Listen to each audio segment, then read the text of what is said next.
Alléluia. Dieu est merveilleux et il le restera. La vie est merveilleuse sur terre. Elle est parfaite au ciel. Mais il y a aussi une transitivité spirituelle. Dieu le Père créateur, sa parole créatrice, Jésus-Christ, et son Esprit éternel, le Saint-Esprit, transmis à l'humanité qui reflète la divinité glorieuse, unique, bienfaitrice de Dieu, car Dieu demeure Dieu par le témoignage de son humanité qu'il a créée et installée sur cette terre planétaire. La vie, c'est elle-même Dieu dans sa source divine et éternelle, qui n'a ni commencement ni fin, qui demeure un mystère vivant, existentiel, révélé en partie à l'être humain, dans la plénitude de la divinité. Dieu demeure le souverain, il demeure l'omniscient, l'être suprême connaissant toutes choses, et nous communique sa connaissance de manière progressive. C'est ainsi que il a fait comprendre à l'apôtre Paul qu'en matière de révélation et de connaissance, l'humanité recevra toujours une partie, mais qui serait progressive. Mais la complémentarité de cette plénitude divine qui est infinie, l'humanité régénérée, des fils et des filles de Dieu, qui constitue cette régénération, cette transformation d'hommes divins. Alors, c'est cela qui fera que la terre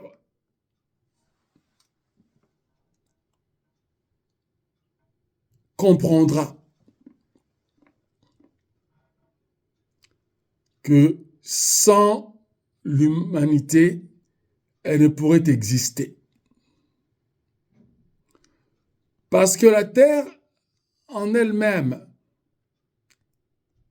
est un esprit, mais matérialisé par Dieu, pour être le support, pour porter les êtres humains dans la pesanteur. Sinon, nous serions volatiles. Nous n'aurions pas de justesse, de support lorsque nous marchons sur la plateforme du sol terrestre. C'est ainsi qu'en dehors de la Terre planétaire, lorsque l'on se rend sous l'orbite, c'est-à-dire sur l'orbite, quand on sort par le moyen technologique, scientifique, par des fusées, les astronautes sont volatiles lorsqu'ils sortent de leur vaisseau pour contempler une autre planète, par exemple la Lune, comme la planète Mars. Ils doivent entrer dans des vêtements spéciaux qui sont des scaphandres, un dispositif de combinaison avec un casque dans lequel il y a l'oxygène pour qu'ils puissent respirer et pouvoir exercer des mouvements, mais qui seraient des rebonds qui leur feront voler de quelques mètres à un autre mètre ou à d'autres mètres de vol pour faire une descente sur la plateforme, par exemple de la Lune ou de Mars, ainsi de suite. Et puis ils utiliseront d'autres appareils pour leur déplacement sur cette plateforme parce qu'il n'y a pas de pesanteur. Et cette pesanteur-là, c'est un courant que l'esprit des terres nous maintient par ordre divin sur la terre, de pouvoir mieux marcher et être stable dans notre position verticale.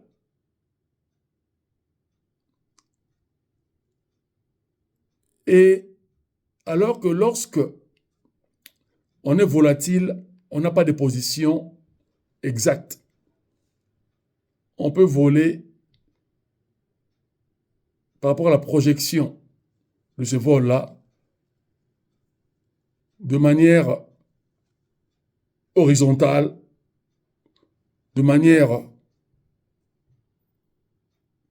allongée, droite, ou de toutes les positions, penché à gauche, à droite, en avant ou en arrière, etc., par rapport à un courant dont on sait donner, qui est limité, qui est scientifique. Par exemple, les rebonds des astronautes sur la Lune ou sur la planète Mars, etc. Donc là où l'être humain s'est rendu hors de la Terre. Dieu veut nous faire comprendre qu'il n'y a pas d'autre Terre, comme les scientifiques spéculent, qu'il y a eu de vie antérieure il y a des millénaires. On ne peut pas contredire Dieu. On peut aller au-delà de la révélation. La révélation, elle est progressive, mais limitée dans le plan divin. La science ne peut pas dépasser le spirituel. C'est impossible, parce que la science ou les sciences dépendent du spirituel, dépendent donc de Dieu, le Créateur. Et c'est un don que Dieu nous a donné, qui est le don de la connaissance et des connaissances, qui vont nous aider à vivre sur terre et à ne pas dépasser les bornes. C'est pour cela, lorsque l'on se rend sur l'orbite, en dehors de la planète Terre, en espace, nos moyens de vie sont très limités et nous dépendons d'un oxygène artificiel qui est limité dans le temps. Donc si le temps est écoulé, l'être humain s'étouffe et meurt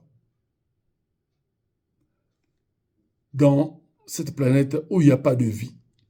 Et Dieu nous donne par la sagesse et l'intelligence scientifique que la vie est sur Terre où il y a de l'oxygène, il y a de l'eau et il y a de la verdure.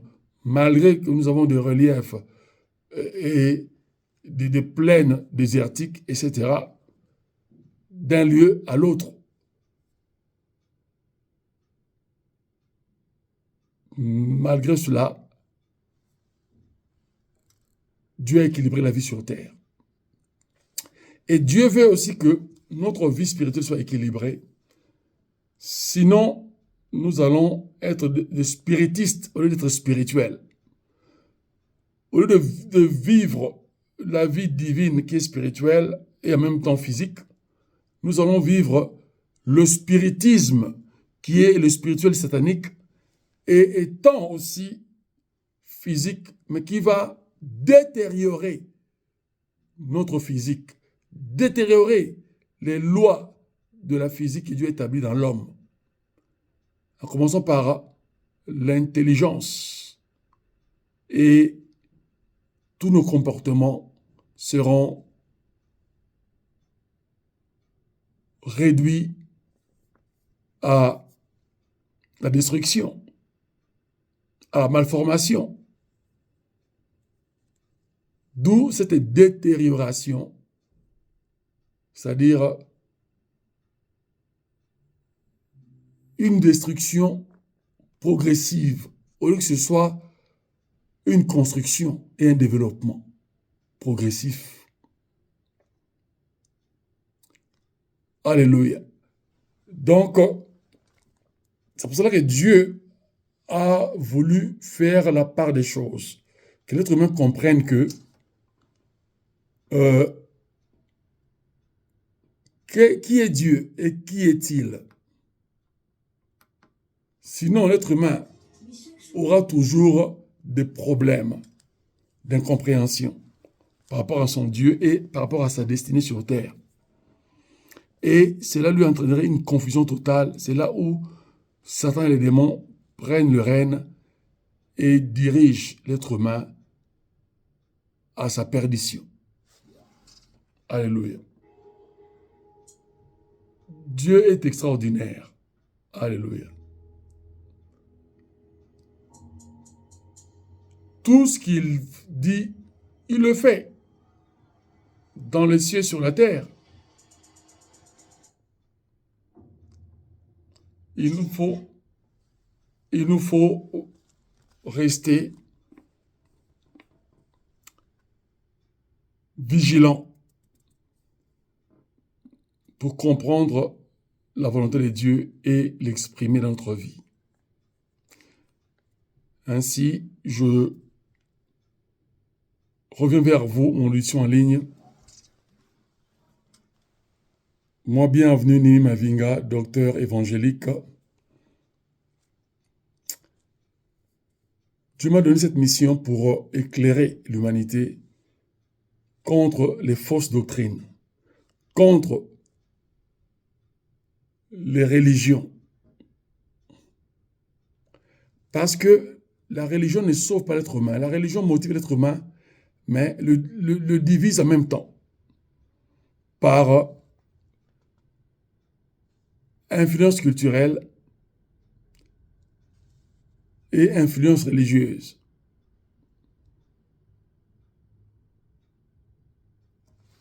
Par exemple, les hindouistes diraient, nous vénérons Shiva, donc telle nation et telle autre vénérant Shiva, nous sommes frères et sœurs. Mais les autres sont exclus de l'humanité, exclus de la voie divine. C'est archi faux. Seule exclusion, c'est lorsqu'on ne connaît pas le vrai Dieu. Alors on est exclu. Quand on est le vrai Dieu, on est accepté par Dieu. Même si l'on provient d'autres religions. Mais si ton cœur est sincère dans ce que tu pratiques, parce que le Saint-Esprit utilise aussi les religieux, mais qui recherchent la véritable divinité, qui recherchent le véritable Dieu. Alors,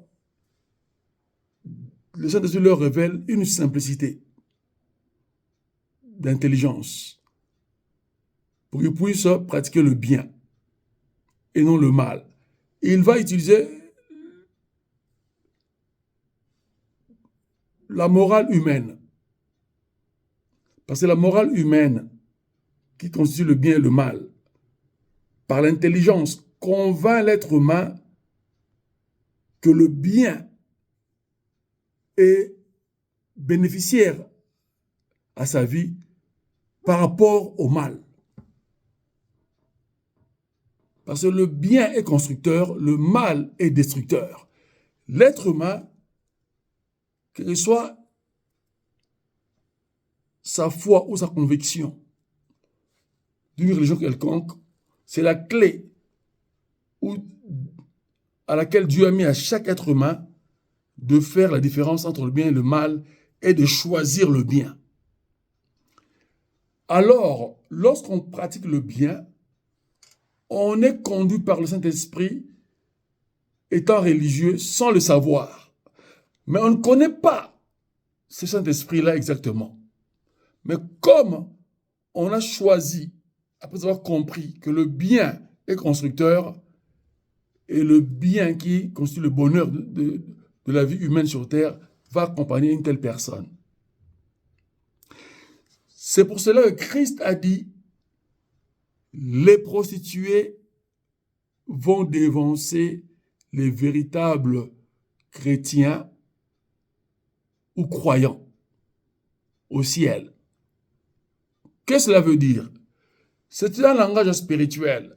Se prostituer, c'est aller, une femme qui va voir plusieurs autres hommes, mais pour vendre son corps, commercialiser son corps et acquérir de l'argent. C'est s'opposer aux règles du mariage et aux règles de la fidélité dans le mariage. C'est ça la prostitution. Et être une prostituée, c'est cette personne qui exerce cette activité qui s'oppose au plan de Dieu, de la bénédiction dans le mariage. Alors, Dieu lui-même, à travers Jésus-Christ, est l'époux de l'humanité qu'il a appelé, d'où dans le grec, ecclésias, ça veut dire les appelés de Dieu. Et chaque être humain est appelé par Dieu. Ainsi, j'intitule mon thème Ecclésia prête. L'Ecclésia prête, c'est-à-dire l'Église qui est prête, l'appelé de Dieu qui est prêt, hommes ou femmes, jeunes gens ou demoiselles, depuis son adolescence, passant par les eaux du baptême, par immersion, connaissant le principe du baptême, qui est un engagement de servir Dieu, de proclamer sa foi publiquement toute sa vie. C'est ça, être baptisé, et c'est un changement de personnalité et un changement de nom spirituel. Tu es tel qu'on peut t'appeler par tes parents, mais Dieu te donne un nom spirituel spécial que personne ne connaît à part lui-même. C'est ça le mystère. C'est cette révélation que Dieu nous fait porter d'abord le nom, son nom de Dieu le Père et le nom de Jésus-Christ sur notre front. Parce que le visage représente le reflet de la gloire de Dieu dans l'homme. Et c'est que l'être humain va maintenant, par son savoir-être et son savoir-faire, par l'acquisition de sa connaissance éducationnelle, parentale, et l'éducation spirituelle qui vient de Dieu, c'est-à-dire la connaissance de l'Évangile, qui est le témoignage de Dieu, la connaissance de Dieu pour être partagée par conviction. d'un être humain à l'autre, et aussi par échange entre êtres humains ayant reçu cette connaissance, qui est ce témoignage de la bonne nouvelle, que ta vie est devenue nouvelle, ta vie est devenue divine, ta vie est bénie, ta vie est devenue parfaite dans le sens spirituel du terme. Tu as de la valeur devant Dieu, tu deviens son or, un vase d'or dans le palais de Dieu céleste, et ton corps devient le temple du Saint-Esprit. Et ton corps fait partie du corps et de tous les membres du corps du Christ. Et le corps du Christ représente toutes les églises de Jésus-Christ dans le monde. Alléluia. Dieu est merveilleux et il veut que nous comprenions comment nous pouvons nous conduire pour rendre cette humanité juste et meilleure dans une certaine limite. Parce que l'humanité ne sera jamais parfaite. Le péché, à travers le diable et les démons, vont toujours combattre l'humanité. Le péché, c'est la désobéissance. Et cette désobéissance contre Dieu devient un esprit de rébellion que le diable utilise pour pousser l'être humain à désobéir, à s'opposer à son Créateur, à être le mauvais témoignage que lui-même représente, le diable, devant Dieu et devant toute la création de Dieu, ainsi que les anges déchus qui l'ont suivi, qu'il a manipulés, qui sont devenus des démons. C'est des esprits méchants et impurs. Mais ils sont constitués en énergie, en vent, et ils agissent contre l'humanité et contre la création de Dieu, qui est matérielle. Mais Dieu nous a dotés de son pouvoir suprême d'anéantir tout le plan de Satan et de nous efforcer à l'amour fraternel, à la solidarité fraternelle, qui sont des valeurs divines qui vont toujours nous maintenir dans l'unité avec le Saint-Esprit pour mieux construire cette belle humanité que Dieu a préparée temporairement pour nous avant que Christ, Jésus, revienne nous chercher sur cette terre. Alléluia. Ainsi, nous allons lire le passage clé que Dieu nous donne par le Saint-Esprit en Matthieu chapitre 24. Christ dit la conclusion de cette ecclésia qui doit être prête. D'où le thème ecclésia ou l'ecclésia prête. C'est-à-dire soyons prêts. Nous, Église de Jésus-Christ. Et cette Église, c'est l'humanité entière parce qu'elle est appelée ecclésias. Elle est l'ecclésia de Dieu. Et elle constitue les appelés, tous les appelés de Dieu sans exception. C'est ça, l'humanité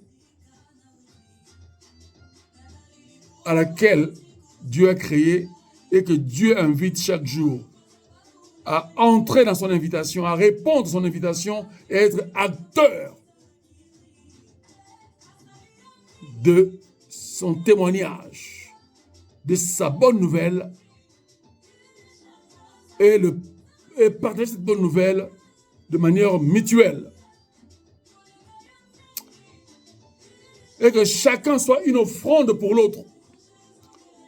C'est la notion de l'offrande que Christ nous a apportée, étant lui-même l'offrande parfaite. Alléluia. Il dit en Matthieu 24, verset 14, « Cette bonne nouvelle du royaume, dit Jésus-Christ lui-même, sera prêchée dans le monde entier, c'est-à-dire à toutes les nations de la terre et à tous les peuples. » Pour quel but? Pour servir de témoignage à toutes les nations. Ce témoignage, c'est cette déclaration de la foi, de l'amour fraternel et des actions qui accompagnent cette foi et cet amour par la solidarité, par la complémentarité des talents et dons pour mieux construire l'humanité afin qu'il y ait équilibre, qu'il y ait harmonie, qu'il n'y ait plus de pauvres sur terre, mais qu'il y ait des riches qui vont partager aux pauvres pour que les pauvres soient aussi riches et puissent partager entre eux, qu'il y ait une stabilité. C'est une économie que Dieu révèle à l'humanité et que le diable vient contredire l'être humain pour lui dire non, tu dois dominer ton frère et ta sœur pour être le soi-disant le plus fort, c'est-à-dire la grande puissance d'État. Vous pouvez vous unir en minorité, en grande puissance d'État pour dominer la majorité restante de l'humanité. Ça, c'est l'évangile de Satan, c'est son témoignage. Mais par contre, l'évangile de Jésus-Christ, qui est l'évangile de Dieu, c'est l'harmonie, c'est le partage. C'est ainsi que même en matière d'héritage, il y a partage. Lorsqu'on a compris qu'on est ecclésia, c'est-à-dire l'appelé de Dieu, pour vivre en bonne relation avec Dieu et en bonne relation entre son prochain. Et le prochain, c'est tout être humain, qu'il soit de ta famille ou non. Alléluia. C'est pour cela que Dieu veut que nous comprenions qui nous sommes. Nous le représentons sur cette terre. Nous sommes ses ambassadeurs. Et dans la famille chrétienne, il a établi une hiérarchie. Il a fait de nous tous prêtres et prêtresses, c'est-à-dire ceux qui vont véhiculer le message de ces témoignages les uns des autres à travers les nations du monde. Et puis, pour qu'il y ait ordre, il établit dans chaque souche de famille, il établit des ministres de Jésus-Christ qui sont définis en 5 nominations et typologies du travail. Pasteur, docteur, évangéliste, prophète et apôtre. Leur travail consiste à perfectionner ce témoignage pour que les saints enfants de Dieu comprennent leur rôle d'acteurs du bien sur terre au sein de l'humanité et glorifier Jésus-Christ, le vanter, l'élever dans sa grandeur incomparable, être ses disciples à vie et aussi ses prophètes et apôtres pour garder cette doctrine,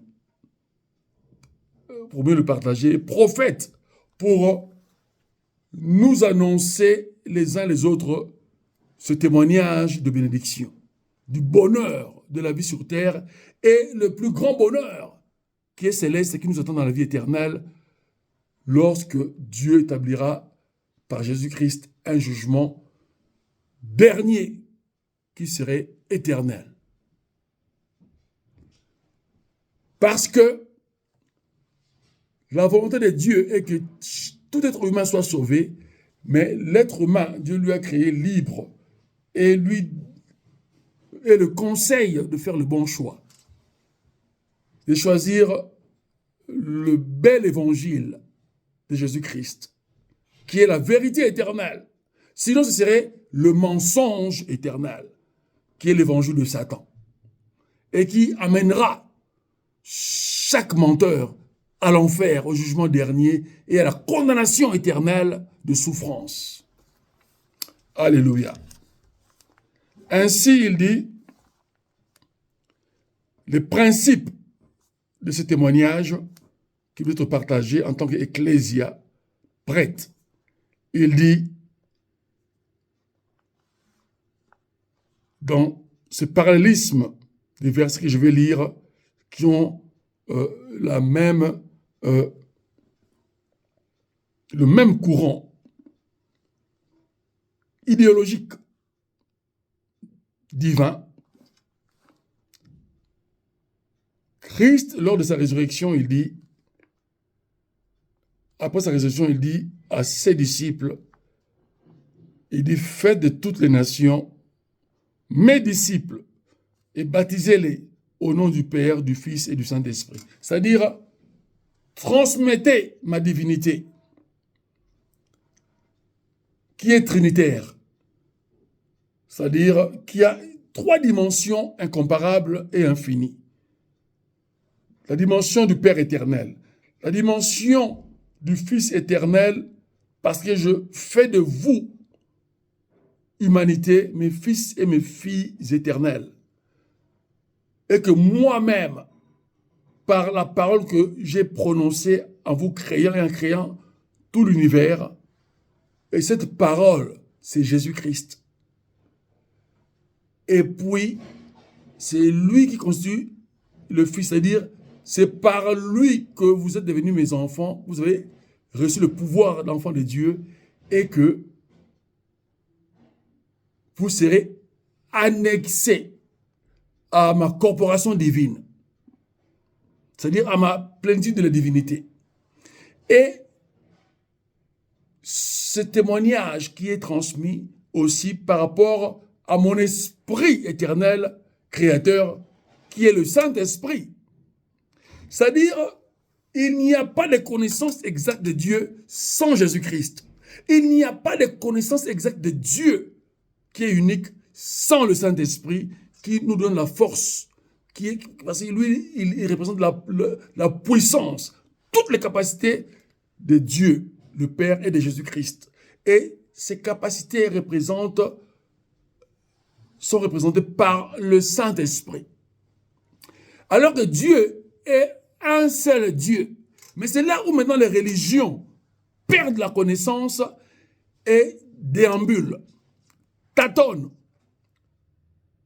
et sont dans l'erreur parce que les religions définissent soit un seul Dieu ou bien plusieurs dieux. L'hindouisme définit plusieurs dieux, c'est-à-dire le polythéisme, et d'autres religions comme l'islam, etc.,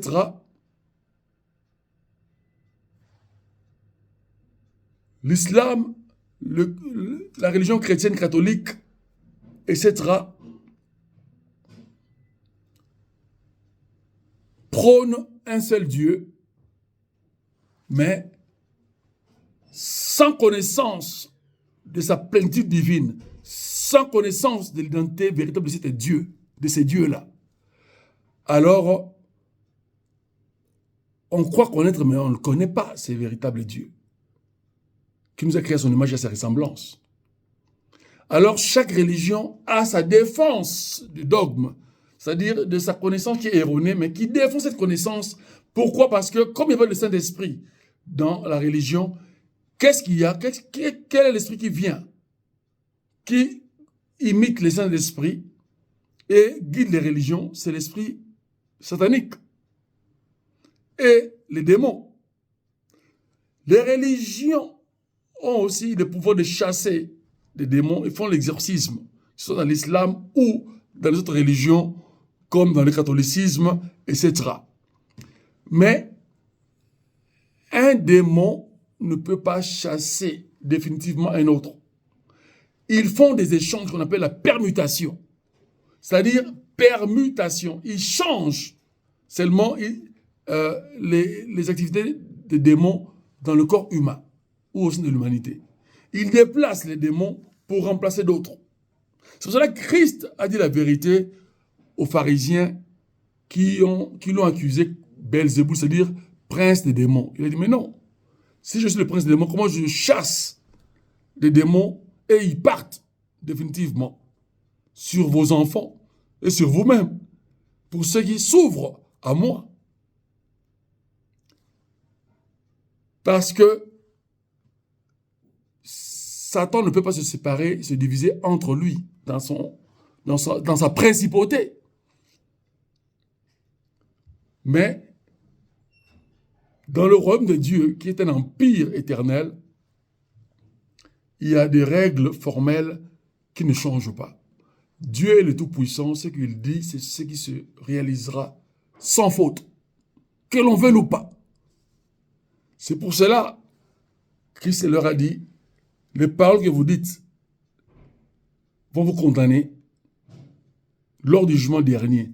Si jamais vous vous repentez, c'est-à-dire si vous changez d'avis et vous revenez à ma connaissance et que vous considérez que je suis cette parole créatrice, cette divinité qui vous a créé et qui est venue vous délivrer du mal, c'est-à-dire tous les péchés d'Adam et d'Ève, toutes les malédictions que l'être humain a subies depuis sa genèse, c'est-à-dire depuis que l'être humain a été créé, qu'il a péché.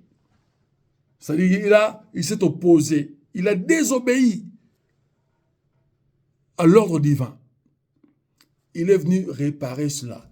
Mais il nous dit que les conséquences resteraient, que l'homme tirera sa nourriture en travaillant. D'abord le sol, et puis par le développement de ce produit du sol. C'est ça la conduite du travail du sol. Cultiver le sol, aujourd'hui, nous cultivons le sol par l'informatique, par la technologie, par toutes les maintenances de cette technologie, etc., qui constitue tout le produit du travail qui est diversifié dans le monde. Que l'ouvrier qui balaye les rues de sa ville par communes différentes, le produit de ce balayage-là vient de la terre. Que ce soit une brosse en plastique ou en bois, ce sont les produits de la terre. Le plastique vient, et du caoutchouc qui vient du cacao et de son arbre, justement, qui produit le cacao, etc., etc.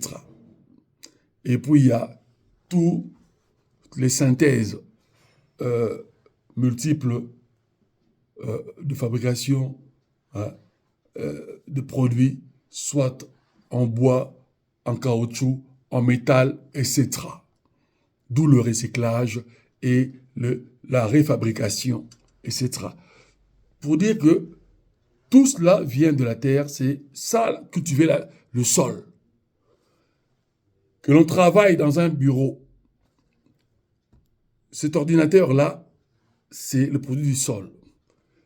Les feuilles A4 que l'on utilise pour les imprimantes viennent des arbres.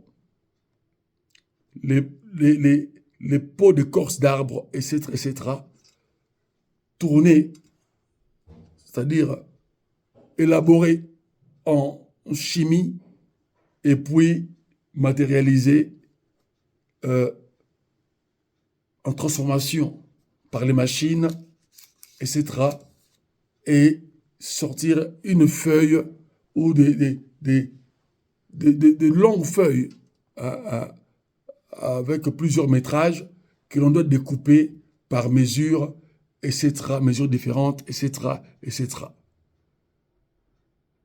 Le A4, il y a le A5, etc., etc. Donc, tout le produit de la terre que l'être humain continue à cultiver aujourd'hui, les avions que nous utilisons pour voyager, le train, etc., sont le produit de la terre. Nous voyons qu'il y a extension, il y a développement de la connaissance divine transmise à l'être humain. Et que l'être humain doit mieux les utiliser, sinon l'être humain va se détruire. Il y a des dynamites, des bombes que l'on fait pour détruire des grands immeubles, des bâtiments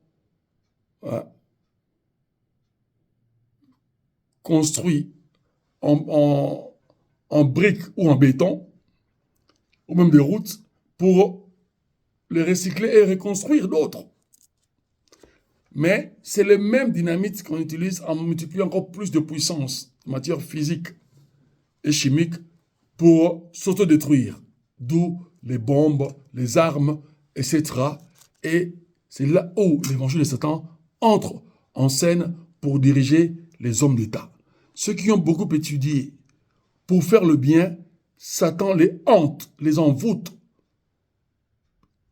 leur envoie des inspirations. Ce sont des énergies, des courants puissants. Il envoie par mesure pour changer le plan de Dieu dans les sciences acquises et détruire l'humanité au lieu de la reconstruire et de l'embellir.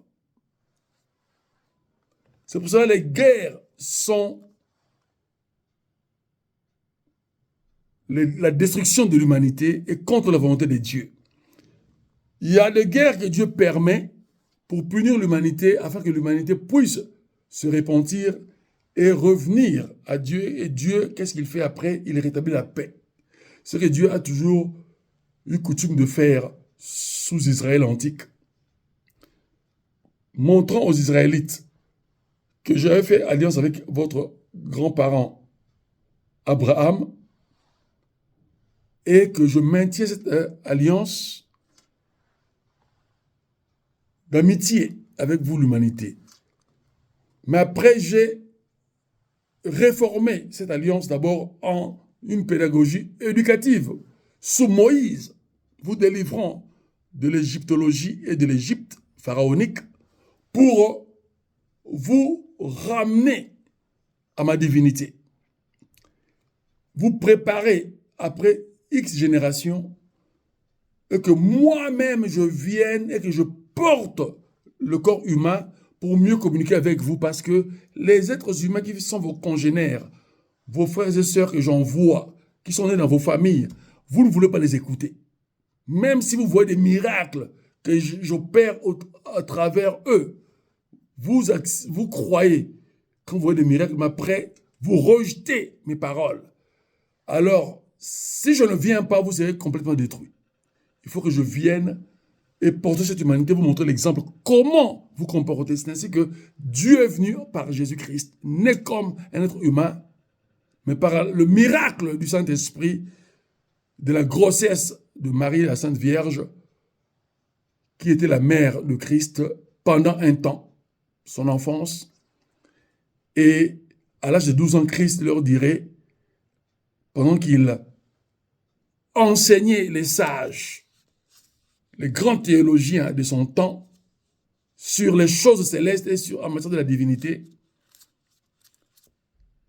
ses parents qui viennent lui dire, Joseph et Marie, mais nous te cherchions, pourquoi tu nous as fait cela et que tu es resté en Égypte alors que nous sommes partis te chercher partout, nous sommes revenus encore. Et il leur dit, mais je fais la volonté d'abord de mon Père, je m'occupe des choses de mon Père.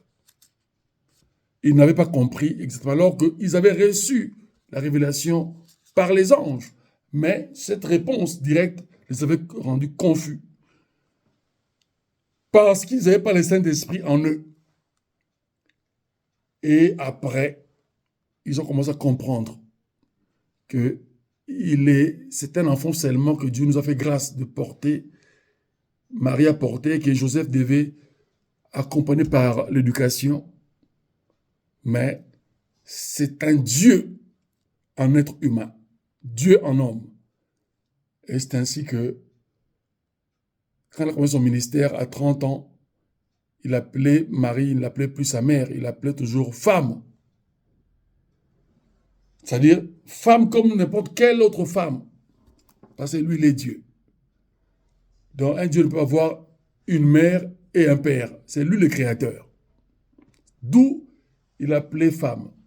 Parce qu'il avait commencé à pratiquer sa divinité, à nous montrer la divinité. Sa divinité, comment elle se présente. Alléluia. Ainsi, nous continuons la lecture. Matthieu 28, 19. Allez faire de toutes les nations mes disciples, les baptisant au nom du Père, du Fils et du Saint-Esprit. Et puis, il est dit encore, enseignez-leur à observer tout ce que je vous ai enseigné. Donc, transmettez uniquement ma doctrine, pas votre doctrine à vous, pas la doctrine que vous avez entendue des autres, soi-disant qu'ils ont été révélés par Dieu. Le véritable Dieu, c'est moi. La vérité éternelle, c'est moi qui l'incarne et vous la transmet. C'est ce que Christ a voulu dire. Et puis il leur dit, en matière de la fin des temps, la fin du monde et en matière de jugement dernier, il dit, pour que l'Église demeure prête, il dit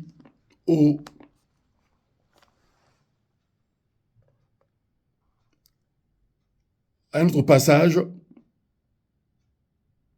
en Marc chapitre 13, verset 10, il dit, il faut premièrement que la bonne nouvelle soit prêchée à toutes les nations. Alors viendra la fin. C'est-à-dire, la bonne nouvelle qui est l'évangile, il faut que vous soyez témoins, mes témoins les uns des autres. Et que vous transmettez ces témoignages à travers tout le peuple de toutes les nations de la terre. Que le peuple soit instruit ou non instruit, mais transmettez d'abord la base ou les bases de mon instruction divine qui va les aider à se développer et entrer dans le paramètre du développement physique humain au sein de l'humanité. Et que les politiques puissent mieux se coordonner et travailler dans l'unité, en harmonie, pour gérer les États et leurs peuples. Et que les États puissent se côtoyer. D'où le ministère des Affaires étrangères en politique. D'où la diplomatie en politique. Mais que cela soit une vraie diplomatie, c'est-à-dire véridique, et non fictive. Que cela soit une meilleure politique économique, une meilleure politique étrangère, et non une politique étrangère fictive, hypocrite. Voilà. Donc, le Seigneur Jésus-Christ était très clair dans tout cela. Et puis, il dit la dernière chose, il dit, il vous arriverait toujours à faire des erreurs parce que vous êtes humain et que le péché combat vos vies et puis le diable renforce ce courant du péché contre vous-même.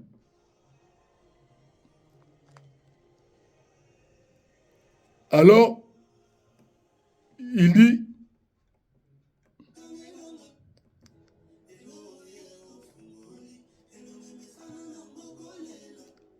en acte, d'abord en matière de la puissance, dans l'exercice de ce témoignage, la transmission de ces témoignages.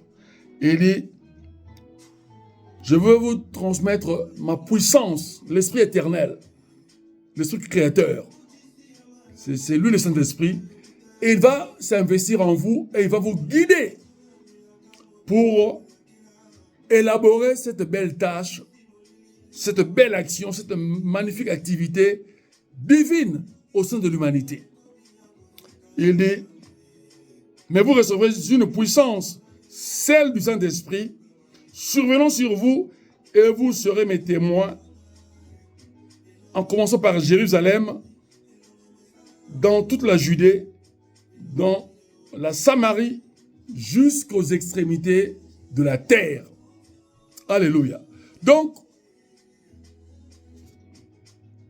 la ville sainte qui est Jérusalem, sous Israël antique, qui va s'étendre dans les régions d'Israël, la Judée et puis la Samarie, et puis qui va s'étendre en dehors d'Israël, mais sur tous les États du monde entier, d'où la justice de Dieu. Amen. Et puis, il dit maintenant, pour équilibrer cette divinité, pour la maîtriser, puisque vous serez combattu par le bien et le mal, il dit, dans ce quatrième point crucial, juste déjà les 3 points, et le 4e point crucial de la stabilité de l'Ecclésia, du pouvoir de l'Église.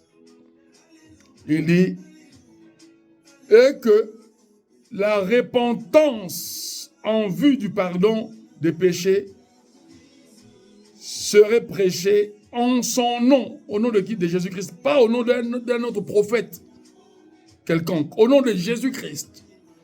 C'est lui le donneur de la vie, c'est lui le grand prêtre de la divinité sur terre, c'est lui le transmetteur du pouvoir divin dans sa plénitude au sein de l'humanité, et c'est lui le transmetteur de l'héritage divin qui est éternel au sein de l'humanité. Et c'est le modèle divin de l'humanité auprès de Dieu. Alors il dit, et que la repentance en vue du pardon des péchés serait prêchée en son nom à toutes les nations, et non seulement à Israël, mais à toutes les nations, à commencer par la même ville sainte, Jérusalem. Et là, c'est Jérusalem faisant partie de la Palestine. Parce que Israël, c'est le Canaan que Dieu a donné aux enfants de Jacob. Mais il y a aussi Ésaü, qui était l'aîné de Jacob, tous fils d'Isaac, le fils aîné d'Abraham. Et la Palestine constituait les 2 camps, c'est-à-dire les 2 grandes tribus familiales antiques qui ont constitué justement le développement de tout le peuple de la planète Terre en matière de la direction divine et du plan divin. Alléluia. Ainsi, lorsque, par ce témoignage, nous enfreignons les règles par notre humanité qui est corrompue dans son âme, il nous faut laver notre âme, la purifier par la vérité divine, parce que le péché crée le mensonge, l'adversité entre l'être humain et Dieu. Alors, et la séparation entre l'être humain et Dieu. Ainsi, la repentance, la reconnaissance de ses fautes, les avouer et s'excuser auprès de Dieu, demander l'aide du Saint-Esprit de nous investir cette vérité et l'obéissance, de nous maintenir dans la relation étroite avec Dieu. C'est ça la repentance. Et lorsque nous passons ces étapes-là, nous renouvelons notre relation avec Dieu et nous laissons s'exprimer notre divinité en nous-mêmes et envers autrui. C'est ça ce que Dieu nous a transmis comme principe de la foi pour vivre une vie sainte correcte. Alléluia. Ainsi, Dieu nous appelle à être prêts. La mort peut survenir à tout moment, que l'on soit dans la volonté de Dieu ou non. C'est Dieu qui décide de notre dernier jour sur cette terre et de notre âge à vivre sur cette terre. Mais l'essentiel, c'est de vivre d'abord très bien sur cette terre, de ne rien manquer matériellement et financièrement, et de partager ce qu'on a envers les autres, et puis de nous encourager, de nous aimer sincèrement, et puis nous attendre après la mort une vie meilleure, qui serait sans faille, sans péché, sans opposition à Dieu, et qui va nous maintenir dans une amitié éternelle, parfaite, avec Dieu. Et nous allons en savourer le fruit de cette divinité, les récompenses de nos actes de foi sur terre. Et il y aura des couronnements qui nous attendent. Les couronnements qui nous attendent, parce qu'il y a plusieurs couronnements. Couronnement de justice, couronnement de paix, couronnement de résistance aux tentations du péché, etc. C'est ainsi que nous garderons cet aspect spirituel de la robe blanche de fin lin éclatant, c'est-à-dire la sainteté de Dieu. Aimons-nous les uns les autres de manière sincère. Respectons-nous, honorons-nous. Vivons l'entraide, la solidarité. Soyons honnêtes dans tout ce que nous faisons.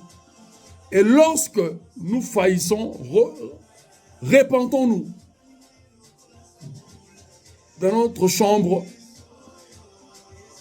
parlant à Dieu, et puis promettons de faire mieux et demandons l'aide du Saint-Esprit de nous guider. Et puis partageons nos moments forts, nos moments de faiblesse aussi en témoignage. Et nos moments de force aussi en témoignage pour que nous puissions nous soutenir dans nos prières les uns des autres.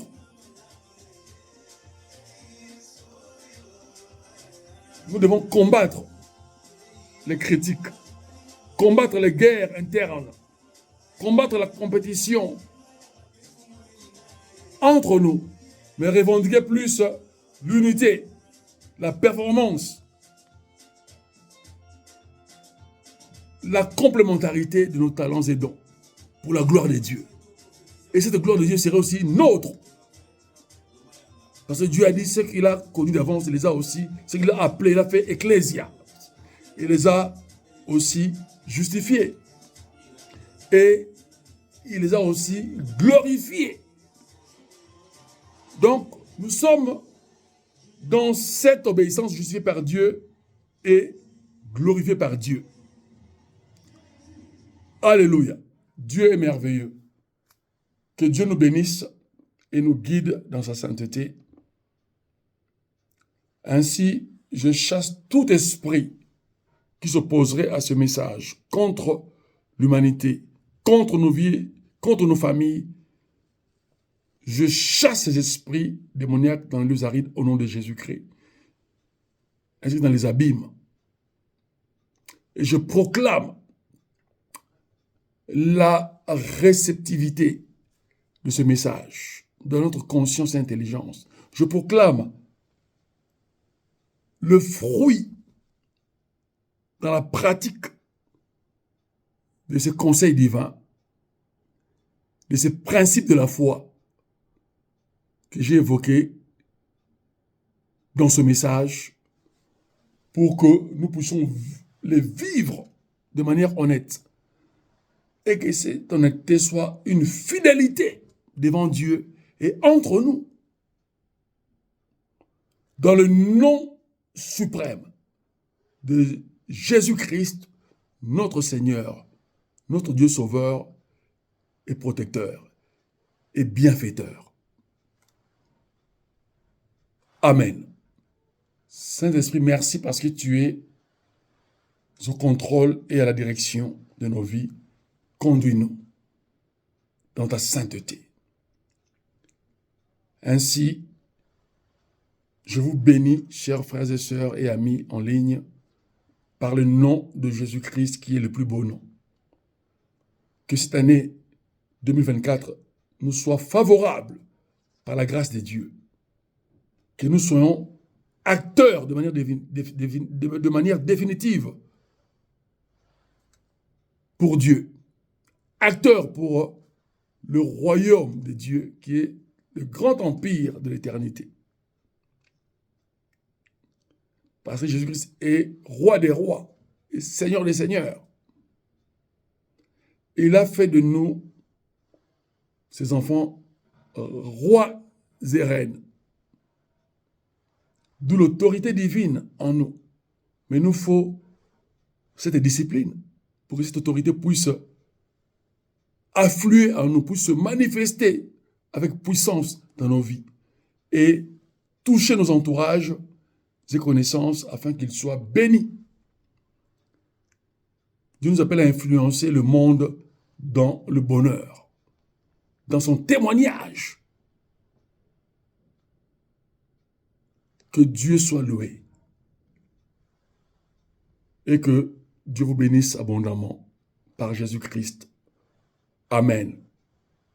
À bientôt. Merci infiniment pour votre audition.